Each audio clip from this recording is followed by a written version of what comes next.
ቀያሕ ባህሪ ኢትዮጵያን ላንግሊን ተሰማምዑሎም ጉዳያት ቀጠናው ሰላምና ደህንነት ላይ በደንብ በጥልቀት ተወያይተናል። ችግር የት እንዳለ መልካም አሜሪካዊ ጀነራል ማይክል ላንግሊ አዛዚ ወታደራዊ እዝ አፍሪካ ወይ በሐፂሩ አፍሪኮም ተባይል ዝፍለጥ ወታደራዊ ኮማንድ ከም ውህብ ስትራቴጂያዊ አቀማምጣ ሃገራት ቀርና አፍሪካ ናይ ትማሊ ዕለት 10 ዓውደቱ ነቲ ኣብ ዞባ ቀይሕ ባሕሪ ኣጋጢሙ ዘሎ ነውፂ ኣብ ግምት ብምእታው እንኮላይ ናብ ኤርትራ ክኸውን ነይርዎ ዝብሉ ተዓዘብቲ ምህላዎም ጠቒሰ ክጅምር ኢለም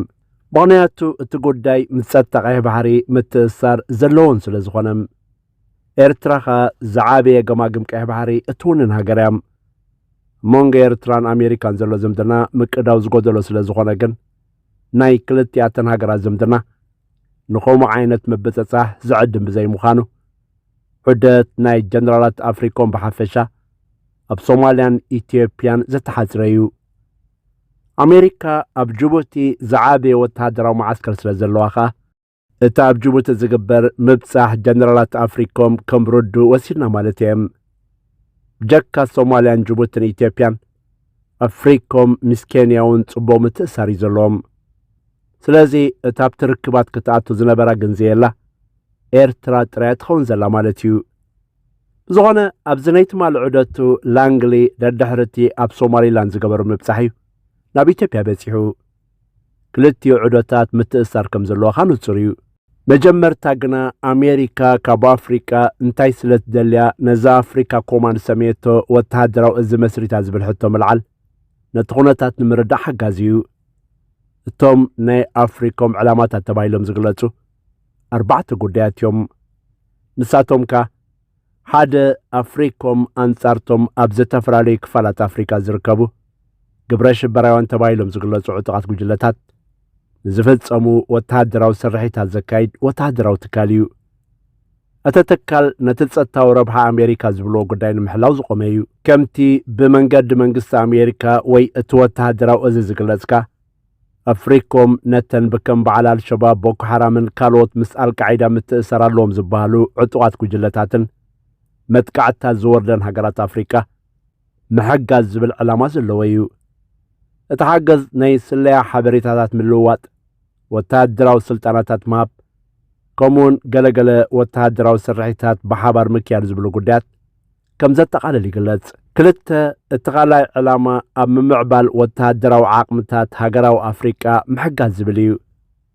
እዚ ኣብ ክንዲ ገዚፍ ናይ ኣሜሪካ ሰራዊት ብምውፋር ዓበይቲ ገንዘባውን ሰብኣውን ክሳራታት ዘጋጥም ብውሑድ ወጻኢታት ንሃገራት ኣፍሪካ ብምሕጋዝ ነቲ ዝድለ ስራሕ ከም ዝዕመም ምግባር ዝብል እዩ ሰለስተ እቲ ሳልሳይ ዕላማ ኣፍሪኮም መስመራት ቀይሕ ባሕሪ ወሽመጥ ዓደን ከምኡውን ወሽመጥ ጊንን ምቁፅጻር ዝዓለመ እዩ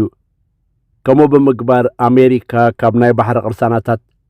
ዘይሕጋውያን ምስጋራትን ናይ ጸላእተይ ትብሎ መንግስታት ምስፍሕፍሓትን ንምቁፅጻር እትፍትነሉ ኣገባብ እዩ ኣብዚ ቀረባ እዋን ነዞም ናይ ባሕሪ መስመራት ንምቁፅጻር እትገብሮም እንቅስቃሳት ሶማሊላንድ ጅቡቲ ኬንያን ኢትዮጵያን ካብ ምብራቕ ኣፍሪካ ጋናን ሰኔጋልን ካብ ምዕራብ ኣፍሪካ ከም መሻርክቲ መሪፃ ትንቀሳቐስ ኣላ 4 እቲ ራብዓይ ዕላማ ኣፍሪኮም ነቲ ምስ ዓበይቲ ሃገራት ዝግበር ውድድር ስትራቴጂያዊ ቦታታት ምቁፅጻር ወሳኒ ምስ ምዃኑ ተኣሳሲሩ ዝረአ እዩ ብፍላይ እቲ ምስ ቻይናን ሩስያን ዝግበር ውድድርን ነቲ ሕጂ ኣብ ማእከላይ ምብራቕ ዝካየድ ዘሎ ኣሜሪካ ብምሉእ ሓይሊ ኣትያቶ ዘላ ከቢድ ኩናት ኣብ ግምት ኣእቲኻ ዝረአ እዩ እዚ ተገሊጹ ዘሎ ዕላማታት እምበር ብወገን ኣፍሪኮም ዝወሃብ ሓፈሻዊ ዕላማታት ኮይኑ እቲ ሓቂ ግን ብዙሕ ሕቶታት ዘለዓል ምዃኑ እዩ ኣሜሪካ ብጀካ እቲ ንህፁፅ ረድኤት ተባሂሉ ክወሃብ ፀንሐ ሕጂ ብምምሕዳራ ዶናልድ ትራምፕ ተቋሪፁ ዘሎ ዘየስርር ዘየምውት ሓገዛት ሓሊፉ ናይ ብሓቂ ኣብ ምምዕባል ሃገራት ኣፍሪካ ኣበርክቶ ጌራ ዘይትፈልጥ ሃገር እያ ብኣንጻሩ ግን ብስም እቲ ንሳ ትብሎ ንዓ ዝምልከት ፀጥታዊ ረብሓ ንምሕላው ዝውዕል ወተሃደራዊ ምትእታዋት ንምግባር መታንከ ክእላ ኢላ ነዛ ኣፍሪኮም ዝበሃል ወተሃደራዊ ትካል መስሪታቶም ንሃገራት ኣፍሪካ ብዝኾነ ይኹን ንምዕባለየን ዝጠቅም ኣበርክቶ ዘለዎ ኣይኮነን ኣብ ጅቡትን ሶማልያን ካልኦት ሃገራትን ወተሃደራዊ ማዓስከራት ምኽፋታ እተን ሃገራት ኣብ ቁጠባዊ ምዕባለታትን ዝረብሓሉ ጉዳይ ኣይኮነን። ኣፍሪኮም ነታ ኣሜሪካ የገድሰኒ ትብሎ ዲሞክራስን መሰል ደቂ ሰባትን ኣብ ግምት ዘእተዎ ምንቅስቓሳት እውን ኣይኮነን ዘካይድ። እንታይ ዳ ነቲ ከም ግብረ ሽበራ ዝበሃል ባዕላ ዝጀመረቶ ፍኑ ዕጥቃዊ ምንቅስቓሳት ንምምካት ኢላ እትገብሮም ወተሃደራዊ ስራሒታት ንምፍጻም ዝኾነ ተማእዚዙ ዝኸይድ መንግስቲ ኮይና ትንቀሳቐስ። ብርክት ዝበሉ መጽናዕታት ከም ዘመልክትዎ ኣፍሪኮም ዝተመስረተ ህላወ ናይቶም ግብረ ሽበራ ዝበሃሉ ዕጡቓት ጉጅለታት እንደ ዓበየ ምምፂ እዮም ዝሕብሩ። ኣፍሪኮም ነቲ ናብ ግብረ ሽበራ ተባሂሉ ዝግለጽ ዕጥቃዊ ጎነፅ ዝወስድ ኩነታት ከም ሕማቕ ምሕደራ ድኽነትን ተነጽሎን መፍትሒ ዝኸውን ኣበርክቶ ዝገብር ኣይኮነን። በአንጻሩ ኳዳ ጎነፅ ንኸስፋሕፍሕ ዝሕግዝ ኣበርክቶ ዝገብር ወተሃደራዊ ትካል እዩ። ኣፍሪካ ኮማንድ ኣብ መሬት ኣፍሪካ ኮይኑ ንመንግስታት ኣፍሪካ ከየማኸረ ድላይ ዝገብር ትካል እዩ። ብመንገዲ መንግስታት ኣፍሪካ ቢሉ ከተግብሮ ዝደሊ ፕሮጀክት ምስ ዘለዎ መምርሒ መንግስቲ ኣሜሪካ ሒዙ ብምቕራብ እዩ መደባቱ ዘተግብር። እቲ ትማሊ ዕለት 20 ብኣሜሪካዊ ጀነራል ማይክ ላንግሊ ናብ ኢትዮጵያ ዝተገብረ ዑደት ኣካል ናይ ዝተጠቒሱ ዘሎ ሓፈሻዊ መደባት ኣሜሪካ ኣብ ቀርኒ ኣፍሪካ ዝረአ ኮይኑ ኣብዚ ሕጂ ዝካየድ ዘሎ ናይ ማእከላይ ምብራቅ ኩናት ኢትዮጵያ ከም ሓንቲ ንኣሜሪካ ተማእዚዛ ትኸይድ ሃገር መጠን ብመንገዳ ክግበሩ ዝኽእሉ ወተሃደራዊ ንጥፈታት ንምድህሳስ ዝዓለመ ምዃኑ ተጸብጺቡሎም። ላንግሊ ምስ መራሕ ኢትዮጵያ ኣብይ ኣሕመድን ኣዛዚ ሰራዊት ኢትዮጵያ ብርሃኑ ጁላን ተራኺቡ ኣብ ዘተየሉ ሰለስተ ጸጥታዊ ጉዳያት ከም ዝተንከፉ ይሕበር። እቲ ቀዳማይ ጸጥታዊ ጉዳይ ብዛዕባ ኣልሸባብን ኣብ ዞባ ቀርኒ ኣፍሪካ ዝርከቡ ምስ ኣልሸባብ ምትእስሳር ዘለዎም ዕጡቓት ጉጅለታትን ዝምልከት እዩ። ኢትዮጵያ ኣብቲ ብመንገዲ ዓቃብ ሰላም ሰራዊት ኣቢላ ኣብ ሶማልያ ዘዋፈረቶም ሰራዊት ስለ ዘለዋን ጎረቤት ሶማልያ ብምዃናን ምስቲ ንኣሜሪካ ዘለዋ ተመዛዝነትን ኣብ ግምት እቲኻ ነታ ኣሜሪካ ኣንጻርቶም ዕጡቓት ጉጅለታት ትገብሮም ምንቅስቓሳት እምንቲ መሻርክቲ እያ። ስለዚ ኣብዚ መዳይ ዝምልከት ዕሙቕ ዝበለ ዝርርብ ከም ዝገበሩ ተጸብጺቡሎም። እቲ ኻልኣይ ዝተዘራረብሉ ጉዳይ ምስ ጸጥታ ቀይሕ ባሕሪ ዝተኣሳሰር ጉዳይ እዩ። ኣብቲ ዝተገብረ ዝርርብ ወገን ኣብይ ኣሕመድ ይኹን ብርሃኑ ጁላ ዝተላዕለ ጉዳይ ኢትዮጵያ ኣካል ማሕበረሰብ ሃገራት ቀይሕ ባሕሪ ብምዃን ኣብ ምውሓድ ጸጥታት ዞባ ኣበርክቶ ክትገብር ድሌትን ቁርብነትን ከም ዘለዋ ዝገለጹሉ ኣጋጣሚ ነይሩ። እቲ ዝገለጽዎ ድሌትን ቁርብነትን መንግስቲ ኢትዮጵያ ደገፍ መንግስቲ ኣሜሪካ ረኺቡ ክውን ክኸውን ዘለዎ ተስፋ ከም ዝገለጹ ኣብ ናይ ኢትዮጵያን ካልኦት ሚድያታትን ዝወፁ ጸብጸባት ሓቢሮም ኣለዉ። እዚ ነቲ ኢትዮጵያ ኣብ ወርሒ ጥሪ 2024 ምስ ሶማሊላንድ ተበፂሑ ዝነበረ ምርድዳእ ኣብ ግምት ኣትዩ ዝቐረበ መግለጺ ነይሩ። ምኽንያቱ ጀነራል ላንግሊ ቅድሚ ናብ ኢትዮጵያ ምብጻሕ ምፍጻሙ ኣብ ሶማሊላንድ ይበፂሑ። ከምቲ ብቐጻሊ ክግለጽ ጸንሐኻ ኣሜሪካ ኣብ በርበራ ናይ ሶማሊላንድ ዓይና ካብ ተውድቕ ነዊሕ ገይራ እያ። ነቲ ብሶማሊላንድ ዘሎ ጥሙሕ ሃገራዊ ተፈላጥነትን ምስቲ ንፌደራል መንግስቲ ሶማልያ ክወሃብ ጸንሐ ደገፍን ብምምዝዛን መንግስቲ ኣሜሪካ ኣየናይ ምርጫ ከም ዝወስድ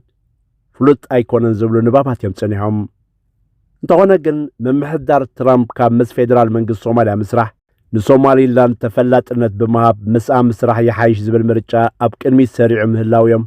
ጸብጸባት ዝሕብሩ። ከምኡ ስለ ዝኾነ ንኢትዮጵያን ሶማሊላንድን ከም እሙናት መሳርሕቲ ብምውሳድ ዝግበሩ ምንቅስቓሳት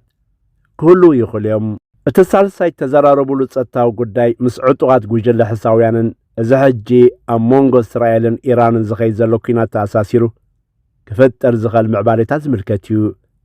ጸብጸባት ዜና ናይ ትርክብ ከም ዝሕብሮ ጉዳይ ዕጡቓት ጉጅለታት ሕሳውያን ከም ዝተላዕለ እዩ። እንተኾነ ግን እቲ ጉዳይ በቲ ምስ ኣልሸባብ ክህልዎ ዝኽእል ምትእስሳር ዳ እምበር ኣብቲ ሕሳውያን ኣብ መስመራት ወሽመጥ ዓደንን ቀይሕ ባሕርን ዝወሰድዎ ስጉምታት ዝምልከት ኣዕሚቑ ዝኣተወ ኣይኮነን። ምኽንያቱ ኢትዮጵያ ኣፍ ደገ ባሕሪ ዘይብላ ሃገር ብምዃና ምስ ባሕሪ ኣብ ዝተኣሳሰሩ ንጥፈታት ከተሳተፍ ኣይትኽእልን ስለ ዝኾነት ምምሕዳር ኣብይ ኣሕመድ ምስ መንግስቲ ኣሜሪካ ዘለዎ ዝምድና ብዝለዓለ ጥርዙ ንምሕያል ገዚፍ ጥሙሕ ዘለዎ ሰብ እዩ። ምምሕዳሩኻ ነቲ ምስ ኣሜሪካ ዝግበር ንጥፈታት ኣተዓባብዮም ኣብ ምቕራብ ተጸሚዶም ይርከቡ። ንኣብነት ኣብ ዝሓለፉ ሒደት መዓልትታት ተወሲድና ኣምባሳደር ኢትዮጵያ ኣብ ኣሜሪካ ምስ ዶናልድ ትራምፕን ምስ ማርኮ ሩቢዮን ተራኺቡ ምዝራቡ ኣብ ሚድያታት ኢትዮጵያ ከም ሓደ ኣዝዩ ፍሉይ ተረኽቦ ገይሮም ከጋውሖ ተኸታቲልና። زغمز عينت بس منقص أمريكا زمدنا خلوة كامدلاي بقال كورنعت منقص يرتراون كراقنيو بزغوانا اتي ناي جنرال لانجل عودة بإثيوبيا بغندو مستي اتي جنرال زمرحو نتفتات أفريكوم زتحازو كانتغوانا مستامونغو إسرائيل إيران زكار زلوكينات زتاساسر كم زخوانا مردايكال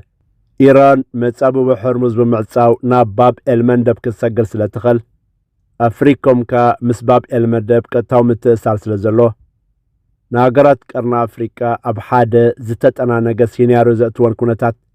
كفتر تقولتات تالون دابلكو بخالو صحف كساب زملسوكم غناي تراي مختار علي ود علي በባህሩ ማናመጣ እና እነሱም ይገባቸዋል እኛም ይገባናል አሜሪካና ኢትዮጵያ የ100 ዓመት በላይ ግንኙነት ያላቸው ሀገሮች ናቸው ብዙ ነገሮችም አብረን ሰርተናል እንደዚህ ነው የመጣነውና አሁን በጥሩ ሁኔታ አብረን ለመስራት ወስነን እየሄድን ነው